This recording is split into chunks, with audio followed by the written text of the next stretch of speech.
곽수종의 뉴스 정면 승부. 곽수종의 뉴스 정면 승부.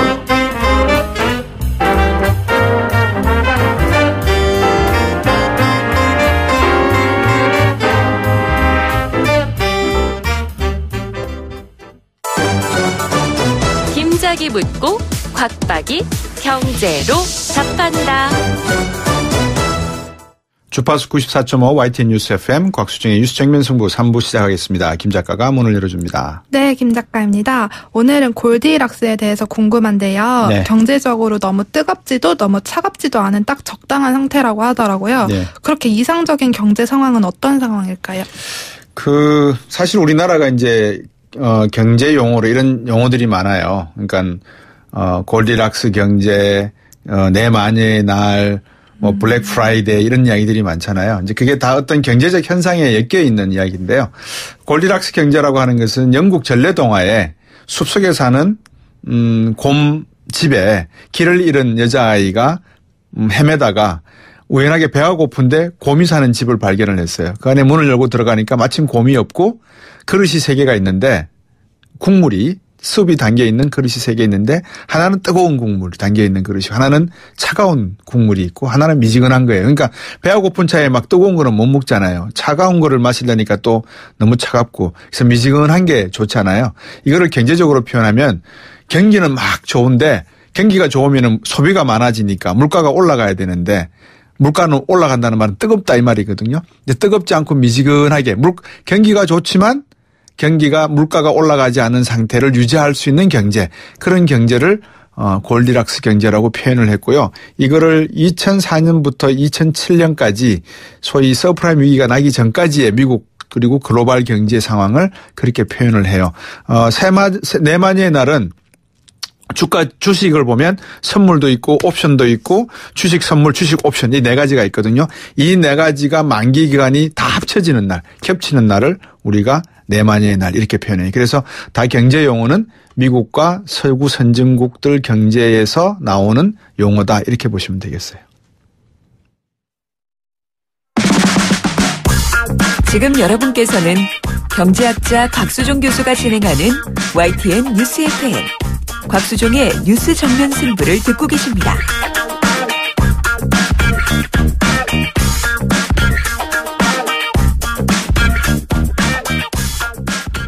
네, 요즘 여의도 정가는 연일 미투가 이슈인 것 같습니다. 이번에는 서울시장 출마를 준비 중이었던 정봉주 전 의원이 그 대상이었습니다.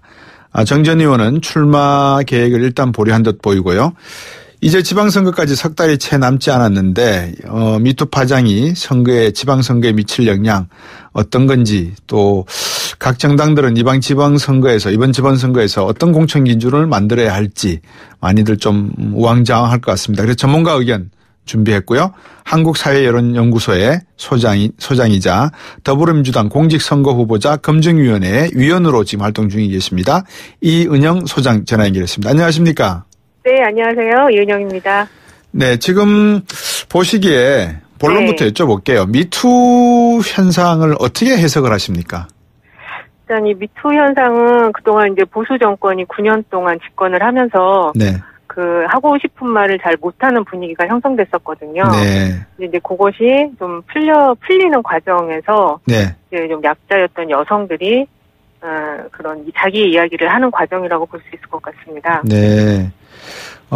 한꺼번에 그동안에 쌓였던 불만들이 본물처럼 터져 나오는 그 현상 중에 하나다 이렇게 해석을 하시는 거군요. 네. 그리고 이제 쌓였던 내용들은 어떤 권위적인 문화 그 속에서 그 약자들이 자기가 하고 싶은 말을 억압당하는 그런 상황 이런 거에 대한 것들이 이제 터져 나오는 거로 볼 수가 있는 거죠. 예.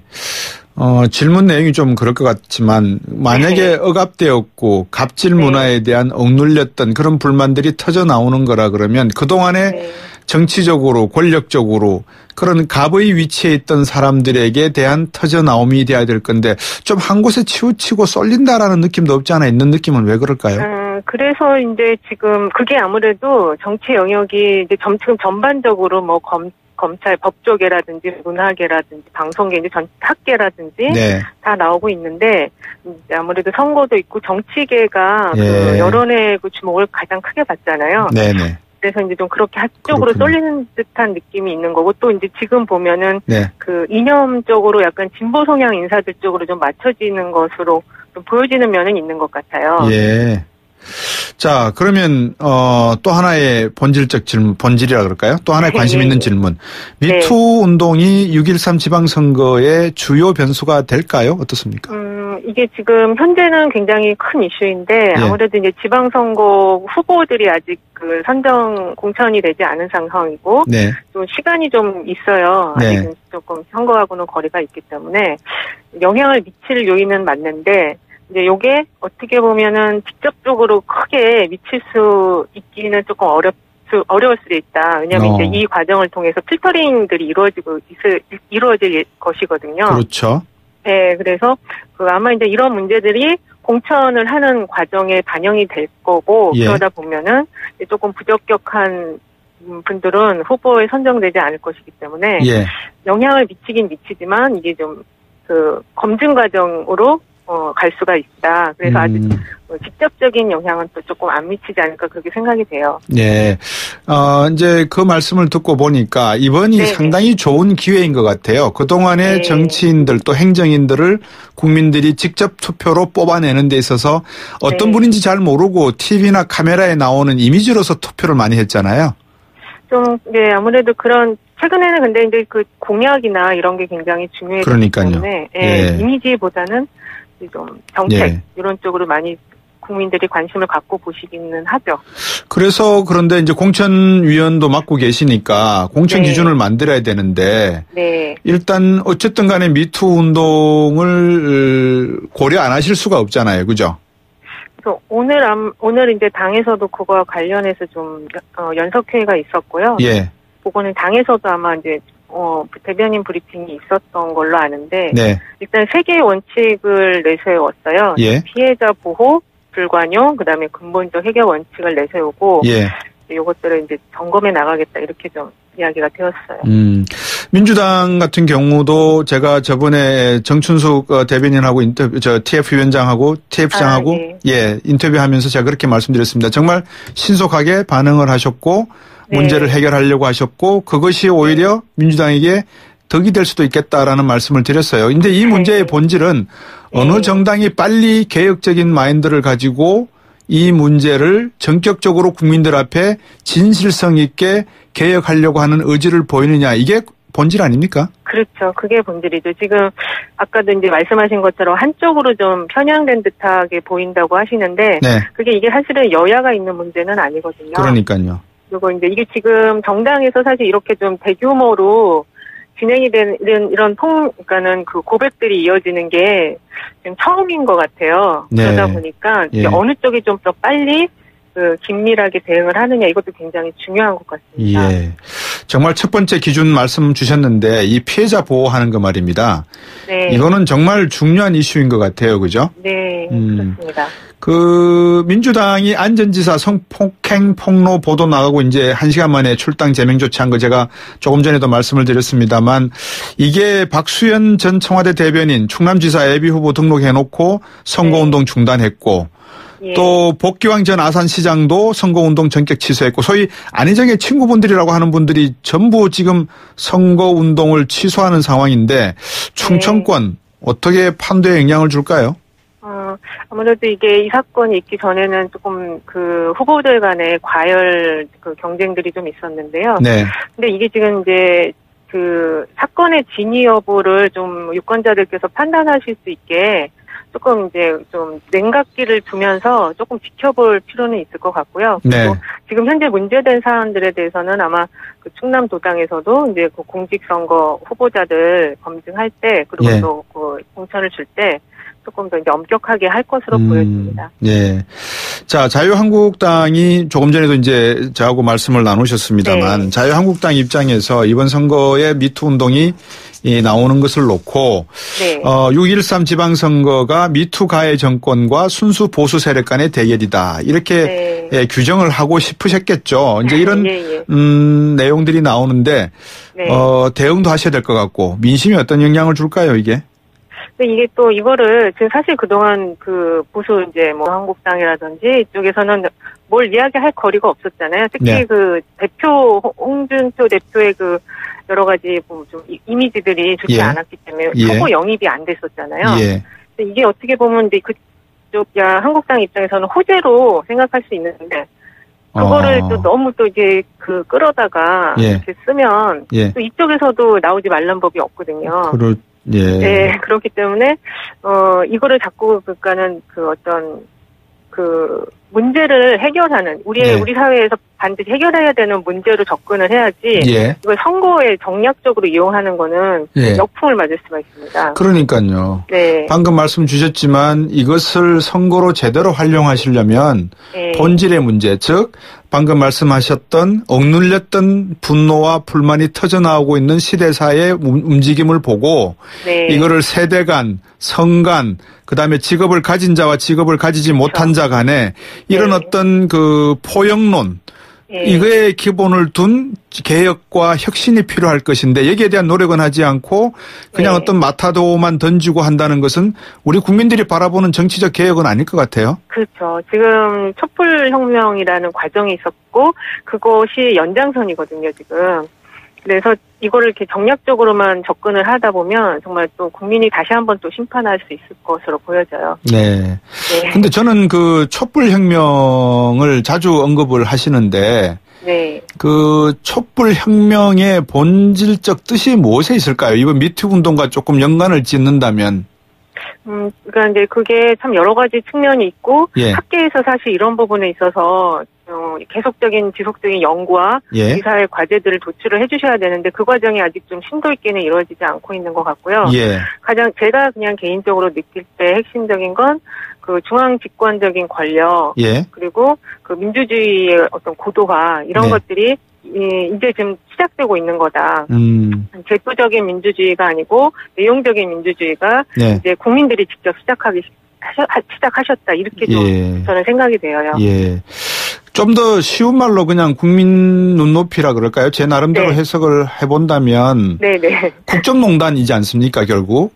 대통령 그렇죠. 탄핵의 사유가 배신이었단 그렇죠. 말입니다. 네네. 국민이 투표로서 대통령을 뽑아서 국가 안위와 국민의 행복권을 네. 지켜달라고 했는데 그거를 배신하고 그렇죠. 개인의 이익을 위해서 대신 노력을 했다는 거 아니겠습니까? 그렇죠. 진실성과 진심이 없다는 건데 그것이 결국은 미투 운동, 결국 미투 운동에 있어서도 우리 국민들이 원하는 것은 진실된 정치권의 변화 또는 네. 뭐 연예계의 변화 뭐 이런 것들을 원하는 건데 그 네. 진실의 기준이 어디에 있는 건지 이거를 바로 정치권에서 조금 설정을 해 주셔야 될 것 같아서요. 이 정치권에서만 할 문제는 아니고요. 예. 사실은 이제 전문가 그리고 지식인 집단 예. 이 분야가 지금 상당히 우리가 지난 9년 동안 좀 많이 그 제 역할을 못했었거든요. 그렇죠. 그러니까 이 전문가 집단, 그다음에 그렇죠. 또 종교, 예. 그다음에 이제 학계 이런 특히 언론이 저는 굉장히 중요하다고 생각해요. 그렇습니다. 이 분야들이 제대로 자기 목소리를 내고 방향을 제시를 해줘야 예. 그 뒤에 이제 정치권들이 그걸 제도화하는 그렇죠. 작업을 하는 거죠. 예. 방금 언론 말씀을 하셨으니까 이제 6.13 지방선거가 되면 언론에 연일 지방선거 관련된 이슈가 올라오지 않습니까? 그렇죠. 예. 그러면 이제 나오는 내용들이 이제 뭐 불보듯 뻔해요. 뭐냐면 네. 서로 경쟁 후보들 간에 젠더, 성 이런 걸 두고 네. 이제 네거티브 공세가 이어질 거란 말입니다. 네, 네. 그래서 제가 앞에서 말씀드렸던 공천 과정에서의 기준도 중요하고 정치권에서 국민들에게 던지는 메시지, 즉 기준도 중요하지 않을까 말씀을 드렸거든요. 어떻게 보세요? 네, 네. 그 부분과 관련해서 지금 각 정당들이 기준을 이제 강화하는 쪽으로 지난번에 그 청와대 인사기준 7대 인사기준보다 지금 더 강화하는 쪽으로 많이들 이제 정리를 해놨는데 예. 이런 일들이 이루어지면서 조금 더 선거와 관련된 문제는 더 강화하는 쪽으로 가는 흐름이 있는 것 같습니다. 예. 그 보시기에 어떻습니까? 조금 전에 이종훈 박사하고 펜스 룰에 대해서 이야기를 했습니다. 네네. 이 미투 운동이 확산되다 보니까 정말 그 펜스 룰에 대한 뭐 새로운 또 의견도 나오고 있는데 펜스 룰 어떻게 보십니까? 지금 잘 안 들렸는데요.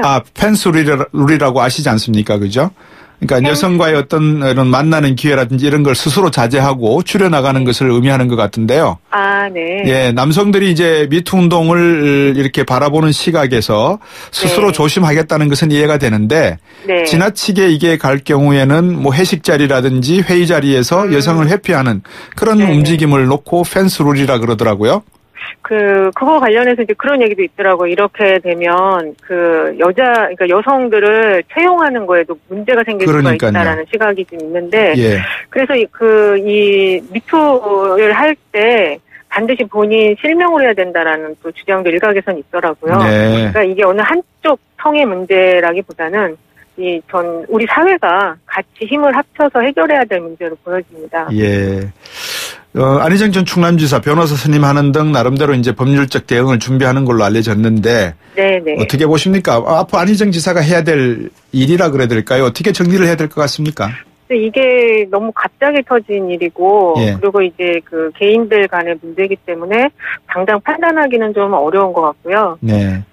곧 이제 기자회견을 한다라는 또 안내가 있었던 것 같아요. 내일 이제 한다는 안내가 있었기 때문에 조금 상황을 지켜보면서 판단을 해야 되지 않을까 그런 생각이 들어요. 조금 전에 개인 간의 문제라고 하셨는데 어떤 의미에서 개인들 간의 문제라고 보셨습니까? 그러니까 어쨌든 이게 비서가 이제 이야기를 한 거고 그거에 대해서 이제 법리 싸움으로 들어가게 될 상황이잖아요. 그러니까 그거에 대한 것들은 또 법률적으로 판단을 해야 될 부분이 있기 때문에. 그런 형사사건과 관련된 내용을 말씀하셨다. 이렇게 이해하겠습니다. 여러 가지 이제 앞으로 활동도 하셔야 되고 또 이 모든 게 이제 단기간에 한 번 이벤트로 끝나서는 안 되지 않습니까? 그죠? 이걸 계속해서 가져가셔야 될 거고 그다음에 미 퍼스트 운동도 하셔야 될 것 같고 앞으로 여러 가지 계획 또 정치권에 당부하고 싶은 말씀 있으면 좀 전해 주시죠. 아무래도 저는 이제 여론조사하는 사람이니까요. 특히 이제 지금 4월 정상회담이 지금 이제 준비가 되고 있는데 이런 것들이 여론에 어떤 영향을 미치는지 그런 걸 좀 잘 점검을 해서 선거 예측을 좀 잘 하는 거에 주된 목표를 두고 있고요. 네, 그렇습니다. 보시기에 여론조사를 해보시면 남북 대화의 결과, 미투 운동의 결과를 놓고 부정과 긍정적인 요소가 있을 건데 어느 것이 조금 더 우세하다 뭐 이렇게 판단하실 수 있는 근거가 있습니까? 미투는 이게 다 케이스 바이 케이스인 경우가 있고 이게 또 하나의 이제 지금 이제 각 분야에서 이루어지고 있는 이런 미투 선언들이 이게 이제 지방선거가 지나고 나면 우리 사회에 대대적인 어떤 개혁이나 혁신의 어떤 그런 흐름으로 가야 된다고 생각이 되거든요. 또 이제 정상회담 같은 경우는 우리 사회 지난 9년 동안 이게 좀 막혀있던 부분이 뚫리는 부분이기 때문에 이 두 가지가 같이 다 시너지를 좀 내서 우리 사회가 큰 어떤 대통령 탄핵이라는 건 엄청 큰 사건을 만든 거거든요. 그 이후에 이 과정들이 좀 잘 이루어져서 좀 우리 사회가 미래로 갔으면 좋겠습니다. 혹시 뜬금없는 질문인데 4.19 혁명 이후에 윤보선 정권이 탄생할 때 민주당 정부가 지지율 몇 % 얻으셨는지 기억나십니까? 그거는 제가 잘 모르겠는데. 하여튼 국민들께서 화합하시고 통합하셔서 이번 미투 운동뿐만 아니라 정치권에서 듣고 계시는 이야기들이 현실화되고 보다 나은 국가로 갈 수 있도록 됐으면 좋겠습니다. 오늘 말씀 여기까지 듣겠습니다. 고맙습니다. 네, 감사합니다. 네, 한국사회여론연구소의 이은영 소장이었습니다. 4부로 오겠습니다.